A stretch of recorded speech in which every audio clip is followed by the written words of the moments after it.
Vikramshila IAS coaching institute 14 बीघा ऋषिकेश। भारतीय संविधान और राज्य व्यवस्था कर रहे थे हम लोग। आज हम संविधान के भाग 14 पर पहुंच गए हैं। संविधान के भाग 14 संघ और राज्यों के अधीन सेवाएं यानी services under the union and the states. तो पार्ट 14 संघ और राज्यों के अधीन सेवाएं। इसमें अगर आप देखेंगे तो आर्टिकल 308 से लेकर और कहां तक 323 तक, कहां तक 308 से लेकर 323 तक। तो सबसे पहले आपने क्या करना, बैरेक्ट में जाना है। बैरेक्ट में अध्याय 1 पढ़ेंगे, भाग 14 का अध्याय 1। अध्याय 1 में सेवाएं दे रखी हैं, सर्विसेज दे रखी हैं। उसमें आर्टिकल 308 में जो सिर्फ हेडिंग याद कीजिएगा, अभी अंदर मत जाइएगा, पहले सिर्फ हेडिंग। निर्वचन यानी इंटरप्रिटेशन। दूसरे में 309 में दे रखा कि संघ या राज्य की सेवा करने वाले व्यक्तियों की भर्ती और सेवा की शर्तें यानी recruitment and conditions of service of persons serving the union और द स्टेट्स। 310 में दे रखा संघ या राज्य की सेवा करने वाले व्यक्तियों की पदावधि। बस इतना ही याद करना है, अभी आर्टिकल याद करना है, उसकी हेडिंग क्या है वो याद करना है पहले, ठीक है। 310 में संघ या राज्य की सेवा करने वाले व्यक्तियों की पदावधि। उसके बाद जाना आपने 311 में संघ या राज्य के अधीन सिविल हैसियत में नियोजित व्यक्तियों का पदच्युत किया जाना, पद से हटाया जाना या पंक्ति में अवनत किया जाना, ठीक है। डिसमिसल, रिमूवल और reduction in rank of person employed in civil capacities under the union और द स्टेट्स, ठीक है। उसके बाद आर्टिकल 312 में जाना है, ये आपको पता ही है, बड़ा इंपॉर्टेंट है। राज्यसभा की विशेष शक्ति में पढ़ते हैं इसको हम। अखिल भारतीय सेवाएं, ऑल इंडिया सर्विसेज। अगर राज्यसभा अपने उपस्थित और मतदान करने वाले सदस्यों के 2/3 बहुमत से प्रस्ताव पारित कर दे कि अखिल भारतीय सेवा की आवश्यकता है, तो क्या ये अधिकार किसको मिल जाता है, सृजन का संसद को मिल जाता है, ठीक है। आर्टिकल 312 का ये आपका कब जुड़ा, कुछ सेवाओं के अधिकारियों की सेवा की शर्तों में परिवर्तन करने या उन्हें प्रतिसंहृत करने की संसद की शक्ति, ये 312 क में है। उसके बाद आपका 313 संक्रमणकालीन उपबंध यानी ट्रांजिशनल प्रोविजंस। 314 याद करना है आपने, कुछ सेवाओं के विद्यमान अधिकारियों के संरक्षण के लिए उपबंध, कौन सा 314, ठीक है इसमें कुछ। अब अध्याय 2 जो जब शुरू होता है वो इंपॉर्टेंट है आपके लिए। अध्याय 2 में पहला आर्टिकल जो है वो 315 है, बहुत बहुत इंपॉर्टेंट। आप लोग राज्य लोक सेवा आयोग, संघ लोक सेवा आयोग द्वारा जो पेपर कराए जाते हैं उनकी अगर तैयारी कर रहे हैं तो आपको आर्टिकल 315 याद होना चाहिए। क्या होना चाहिए, क्योंकि यूपीएससी भी इसी में है 315 में। आपका राज्य लोक सेवा आयोग भी 315 से गठित हुआ है, और अगर संयुक्त राज्य लोक सेवा आयोग देश में कहीं है तो वो भी किससे होता है, 315 से गठित होता है, ठीक है। 316 सदस्यों की नियुक्ति और पदावधि। सदस्यों की बताएंगे इसमें कौन करता है, संघ लोक सेवा आयोग के अध्यक्ष की नियुक्ति कौन करेगा, राज्य लोक सेवा आयोग के अध्यक्ष की नियुक्ति कौन करेगा, संयुक्त राज्य लोक सेवा आयोग के अध्यक्ष की नियुक्ति। 317 में याद करना आपने, लोक सेवा आयोग के किसी सदस्य का हटाया जाना और निलंबित किया जाना, हटाया जाना, और ये यूपीएससी का क्वेश्चन बनता है यहां से। और कहां से पूछेंगे वो पूछेंगे लोक सेवा आयोग के अध्यक्ष या अन्य सदस्य को हटाने के लिए क्या प्रावधान है। पढ़ेंगे, अभी हम डिटेल पढ़ेंगे, लेकिन मैंने कहा पूछेंगे कहां से, राज्य लोक सेवा आयोग के अध्यक्ष को अगर पद से हटाना है तो उसके लिए क्या प्रावधान। समझ में आ गया, बार बार बना है यहां से यूपीएससी ने। 318 आयोग के सदस्यों और कर्मचारी वृंद की सेवा की शर्तों के बारे में विनियमन बनाने की शक्ति, 318। 319 आयोग के सदस्यों द्वारा ऐसे सदस्य न रहने पर पद धारण करने के संबंध में प्रतिषेध। 320 लोक सेवा आयोगों के कृत्य, ये बड़ा इंपॉर्टेंट है फिर 320, ठीक है। 321 लोक सेवा आयोग के कृत्यों का विस्तार करने की शक्ति। 322 लोक सेवा आयोग का व्यय। 323 लोक सेवा आयोगों के प्रतिवेदन बोलते हैं रिपोर्ट्स को, reports of public service commission. तो ये इतने आर्टिकल की सिर्फ हेडिंग हेडिंग याद करनी है। आपने क्या करनी है भाई? हेडिंग याद करनी है। अगर आप बेयर एक्ट में एक बार रीड कर सको, ज्यादा नहीं बोल रहा हूं मैं, याद नहीं करना आपको बेयर एक्ट, पहले क्या करना, हल्की रीडिंग मारनी है। तब जो भाषा होती है वो कठिन होती है। कठिन इसलिए क्योंकि संवैधानिक भाषा है, कोई भी लूप होल नहीं छोड़ा जाता, शब्दों को बड़ा ध्यान से चयन करके क्या रखा गया, संविधान सभा द्वारा रखे गए जो शब्द रखे गए। तो मैंने कहा अगर नहीं भी समझ में आ रहा होगा तो एक बार कोशिश करना रीड करने की, उससे क्या होगा, जब आप बुक पढ़ रहे होंगे तो काफी कुछ क्लियर हो जाएगा आपका, काफी कुछ पता चल जाएगा। और यही पता चलेगा कि कोई भी किताब हो, निकाला तो मतलब भारतीय संविधान से ही है। सिर्फ आपने क्या करना, बल्कि किताबों में आर्टिकल नहीं दिए होते कई कई जगह पर, आपकी समझ में ये भी आ जाएगा कि ये लाइन किस आर्टिकल से उठा रखी है। डायरेक्ट पढ़ने के बाद ये फायदा मिलता है। क्या मिलता है? कि ये वाली लाइन किस आर्टिकल से उठा रखी है, ये हमने कहां पर पढ़ी थी। तो इसलिए क्या करें, जब पढ़ें तो हाइलाइटर जरूर रखें हाथ में, और क्या करें इसको, ठीक है। तो संघ और राज्यों के अधीन सेवाओं को मैं शुरू कराने से पहले उसका इतिहास बता दूं कि भारत में लोक सेवाओं यानी सिविल सर्विसेज का जन्म ब्रिटिश शासनकाल में उनकी महत्वाकांक्षाओं एवं उद्देश्यों की पूर्ति के लिए हुआ था। ये जो सिविल सर्विस है, पहले अंग्रेजों के जमाने में आईसीएस बोलते थे, इंडियन सिविल सर्विस, क्या बोलते थे, और डीएम को बोलते थे कलेक्टर। क्या बोलते थे? कलेक्टर। भाई कलेक्शन है ना, कलेक्ट करना था, जो लगान था वो क्या करना था। अब अभी भी बोलते हैं कलेक्टर, अब तो सिर्फ गवर्नमेंट ड्यूज को क्या करते हैं, कलेक्ट करने का काम होता है डीएम का। और भी बहुत सारे कार्य हैं, पर कलेक्टर इसलिए बोला जाता है कि जितनी भी गवर्नमेंट ड्यूज होती हैं उनको कौन कलेक्ट करेगा, डीएम का कार्य होता है वो, ठीक है। अब भारत में लोक सेवाओं का जन्म ब्रिटिश शासन काल में उनकी महत्वाकांक्षाओं एवं उद्देश्यों की पूर्ति के लिए हुआ था। भाई उपनिवेश था भारत उनके लिए, कच्चे माल का क्या था, देश था, अधिक से अधिक दोहन करना था, अपने देश को समृद्ध करना था उन्हें। तो दोहन करने के लिए क्या, कंपनी के शासन काल में भारत में लोक सेवकों का चयन हेलीबरी कॉलेज की एक चयन समिति, हेलीबरी कॉलेज की एक चयन समिति तथा बोर्ड ऑफ डायरेक्टर्स द्वारा किया जाता था। किसके द्वारा? बोर्ड ऑफ डायरेक्टर्स द्वारा किया जाता था। 1854 में मैकॉले की अध्यक्षता में गठित the committee on Indian civil service. मैंने कहा नहीं, आप जिस पैटर्न पर चल रहे हो या हम जिस पैटर्न पर चल रहे हैं वो सब मैकॉले की देन है। उसने ऐसा फंसाया कि हम उससे निकल ही नहीं पाए, हम उद्यमी नहीं बने, हम उद्योगपति नहीं बन पाए, हम किस में अटके रहे, अपने अपनी क्षमताओं के हिसाब से। किसी ने कहा मैं तो ग्रुप सी करूंगा या करूंगी, किसी ने कहा मैं क्या करूंगा, ग्रुप डी ही ठीक है मेरे लिए, किसी ने कहा ग्रुप बी का प्रयास करूंगा, नहीं होगा तो क्या सी ठीक है, सी में ही कर लेंगे। किसी ने कहा नहीं जी आईएएस की तैयारी करेंगे, जब नहीं हो पाया उसने कहा चलो पीसीएस करेंगे, पीसीएस भी नहीं हो पाया तो क्या, चलो ग्रुप सी निकाल देते हैं। समझ में आया? ये सब जो चल रहा है ये किसकी, मैकॉले। इसीलिए बोला जा रहा था कि भाई शिक्षा सुधार होने बड़े आवश्यक हैं। आपने क्या करना है कि आपने एफिशिएंट लोग निकालने हैं, यानी स्किल्ड लोग निकालने हैं। अध्ययन का काम जो ये शिक्षा का कार्य खाली डिग्री लेना और देना थोड़े है। अब क्या है जी, हम जी एमएससी हैं, हम क्या है जी एमकॉम है, हम क्या है, लेकिन काम क्या है, कुछ भी नहीं है ना। हम क्या है कि एमएससी हैं, फिजिक्स से हैं और ऐसा है और ऑनर्स हैं, ये हैं वो हैं, और एक फ्यूज लगाना नहीं आता है घर में। बात की बात कर रहा हूं मैं, ठीक है। तो क्या फायदा उस एजुकेशन का?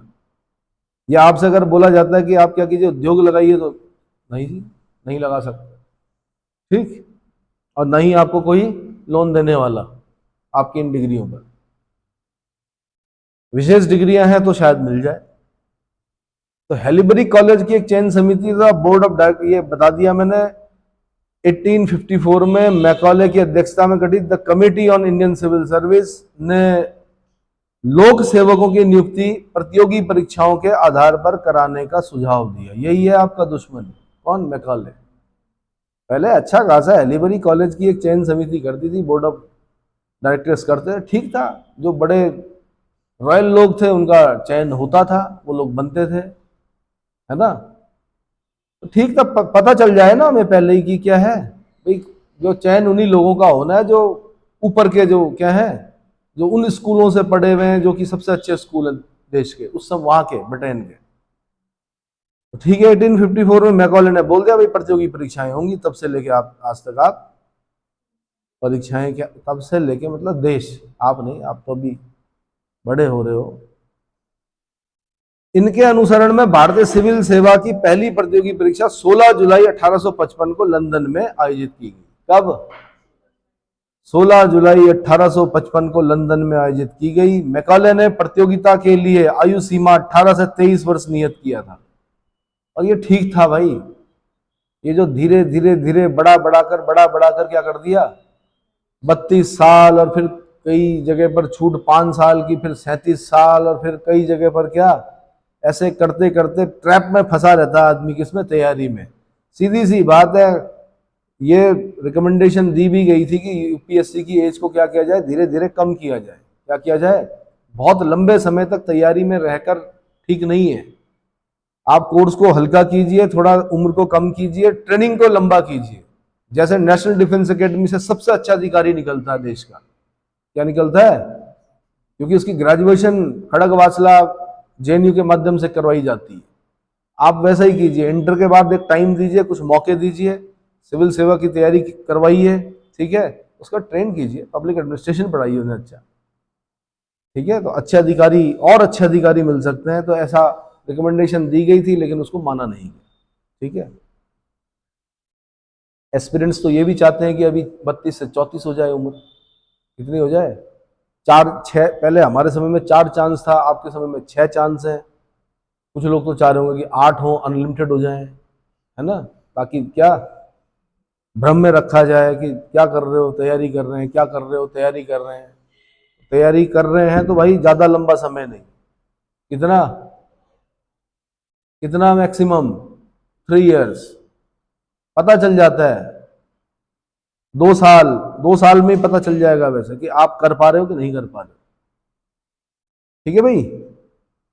तो भारतीय सिविल सेवा की पहली प्रतियोगी परीक्षा 16 जुलाई 1855 को लंदन में आयोजित की गई। मैकॉले ने प्रतियोगिता के लिए जो आयु सीमा रखी 18 से 23 वर्ष नियत की। 1860 में सिविल सेवा प्रतियोगिता, सिविल सेवा प्रतियोगिता परीक्षा में प्रवेश की अधिकतम आयु सीमा को 22 वर्ष कर दिया।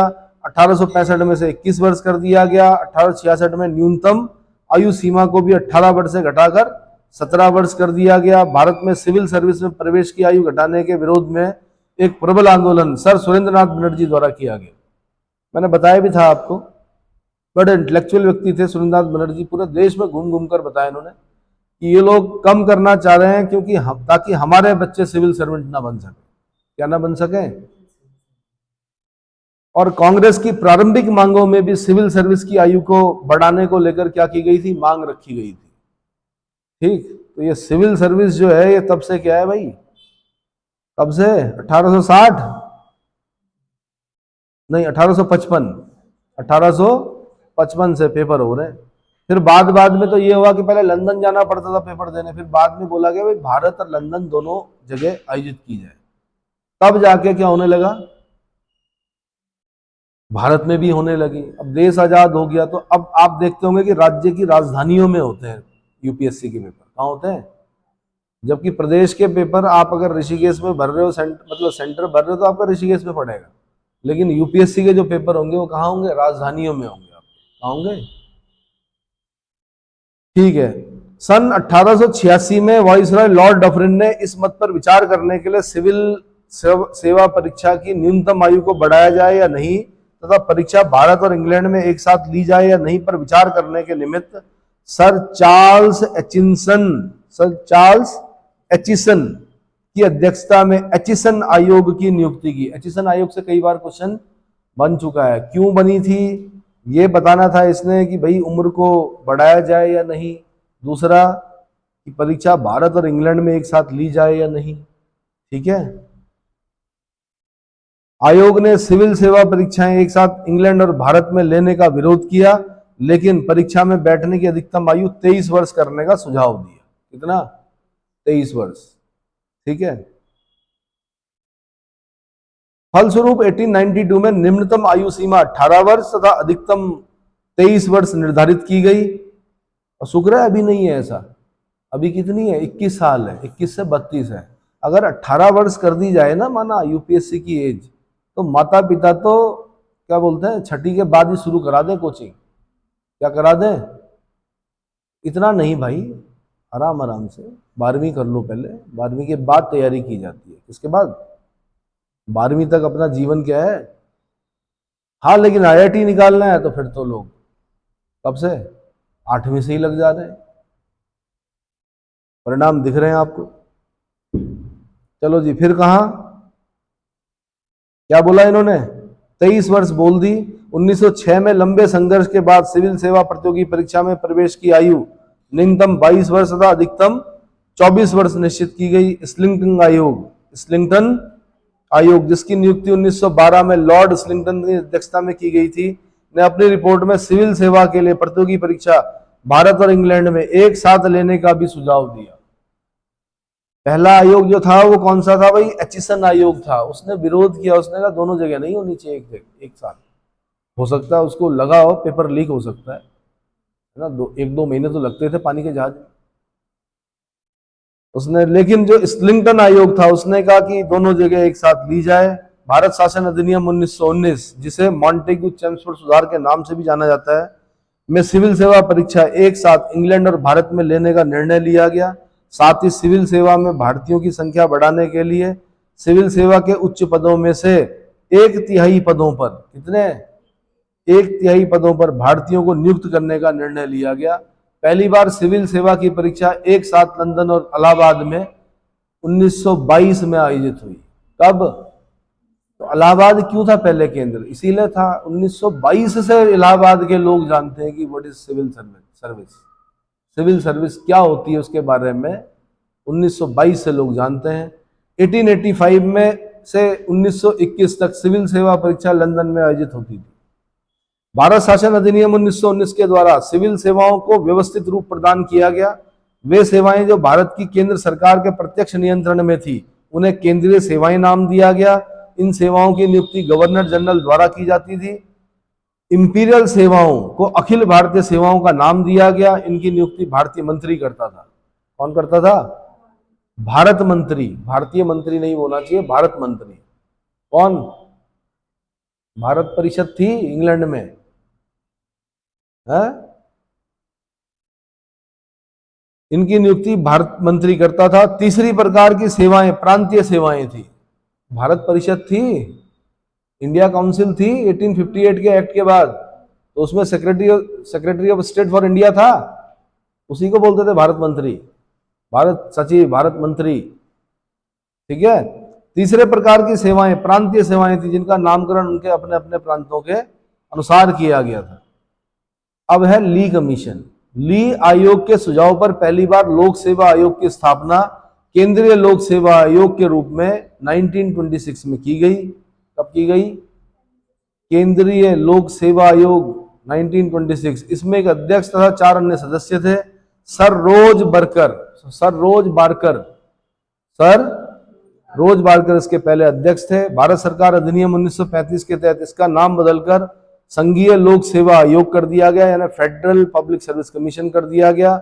26 जनवरी 1950 को भारतीय संविधान के लागू होने पर संघीय लोक सेवा आयोग यानी FPSC का नाम बदलकर union public service commission UPSC संघ लोक सेवा आयोग कर दिया गया। सिविल सेवा के अधिकारियों का जनता के प्रति समर्पण का भाव रखने और अपना कर्तव्य पूरी निष्ठा के साथ करने के कारण प्रत्येक 21 अप्रैल को सिविल सेवा दिवस के रूप में मनाया जाता है। सिविल सेवा दिवस कब मनाया जाता है, उत्तराखंड वालों ने क्वेश्चन पूछा, आंसर सिविल सेवा दिवस मनाया जाता है 21 अप्रैल को। कब, 21 अप्रैल को। इतना समझ में आ गया। तो सर रोज बारकर से क्वेश्चन बना हुआ है पहला। 1926 क्वेश्चन बना हुआ कि केंद्रीय लोक सेवा आयोग की स्थापना कब हुई थी, तो 1926 में हुई थी, ठीक है। अब है लोक सेवाओं के प्रकार, काइंड्स ऑफ पब्लिक सर्विस। तो इसमें कितने प्रकार की सेवाएं होती हैं भाई, हाँ जी, एक होती है आपकी अखिल भारतीय सेवा यानी ऑल इंडिया सर्विस, दूसरी होती है आपकी केंद्रीय या संघीय सेवा सेंट्रल सर्विस, तीसरी होती है राज्यों की लोक सेवाएं। ठीक है, तो ये बता देता हूं मैं।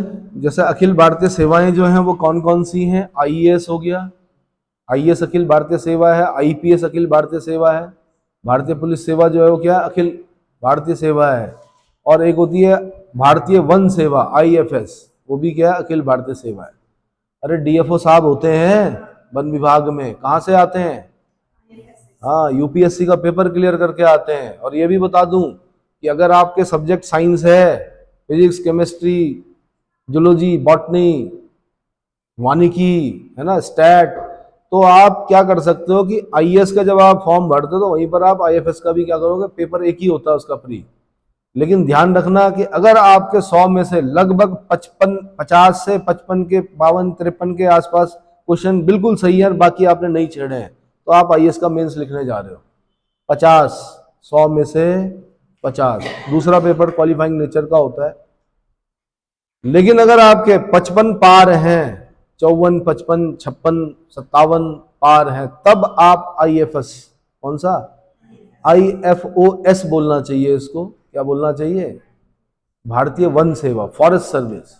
आईएफएस से एक धोखा हो जाएगा, फॉरेन सर्विस का धोखा हो जाएगा। क्या हो जाएगा, तो ये है भारतीय वन सेवा, बनोगे डीएफओ। डीएफओ को ज्यादा मेहनत करनी पड़ती है, साइंस के सब्जेक्ट होते हैं 2, कितने, ठीक है, और उनको प्री में भी ज्यादा मेरिट में आना पड़ता है। आईएएस क्या है, फिर भी 100 में से 50 बिल्कुल सही है, 50 आपने नहीं छेड़े तो आप मेंस लिख रहे, ठीक है ना। तो आईएएस आईपीएस और आईएफओएस जो है आपकी अखिल भारतीय सेवाएं हैं। ठीक है, केंद्रीय सेवा, केंद्रीय सेवा में अलग अलग प्रकार की सेवाएं आ जाती हैं भाई। भारतीय विदेश सेवा हो गई, भारतीय आबकारी सेवा हो गई, भारतीय रेलवे अभियंता सेवा हो गई, भारतीय चुंगी एवं केंद्रीय एक्साइज सेवा हो गई, भारतीय ऑडिट एवं अकाउंट सेवा हो गई, भारतीय प्रतिरक्षा अकाउंट सेवा हो गई, भारतीय डाक सेवा हो गई, भारतीय रेलवे ट्रैफिक सेवा, मिलिट्री भूमि एवं छावनी सेवा, भारतीय अध्यादेश फैक्ट्री सेवा, अध्यादेश नहीं होना चाहिए, ऑर्डिनेंस होना चाहिए, आयुध फैक्ट्री सेवा, केंद्रीय सूचना सेवा, केंद्रीय सूचना सेवा, ये हो गई आपकी केंद्रीय सेवाएं। और इसमें भी जो सबसे बड़ा कर्मचारियों का जो ग्रुप है वो है रेलवे में। इसमें रेलवे, राज्यों में क्या हो गया, जैसे राज्य प्रशासनिक सेवा हो गया भाई। अगर टॉपर आगे पीसीएस में एसडीएम बनोगे, क्या बनोगे, राज्य पुलिस सेवा डीएसपी बनोगे। क्या बनोगे, राज्य ऑडिट एवं अकाउंट सेवा, राज्य शिक्षा सेवा, राज्य कोऑपरेटिव सेवा, राज्य, पहले पीईएस अलग होता था, एजुकेशन के लिए अलग पेपर होता था पहले, लेकिन अब क्या है कि पीसीएस में डाल देते हो पीईएस के पद जो है। बीएड होना चाहिए मेरे ख्याल से उसके लिए, तो आप फिर ब्लॉक एजुकेशन ऑफिसर बनते हो उससे। पीसीएस के थ्रू जब आप निकलते हो तो क्या बनते हो, ब्लॉक एजुकेशन ऑफिसर। अब आपका 2 ऑप्शन है, या तो आप क्या करो कि, नहीं बीएड भी मेरे ख्याल से मांगते हैं कि नहीं मांगते हैं, चेक कर लेना एक बार। या तो आप दुनिया भर के क्या करो, डिग्रियां इकट्ठी करते रहो, या फिर सीधे पीसीएस क्या करो, आप क्वालिफाई करो, ब्लॉक एजुकेशन ऑफिसर बन जाओ।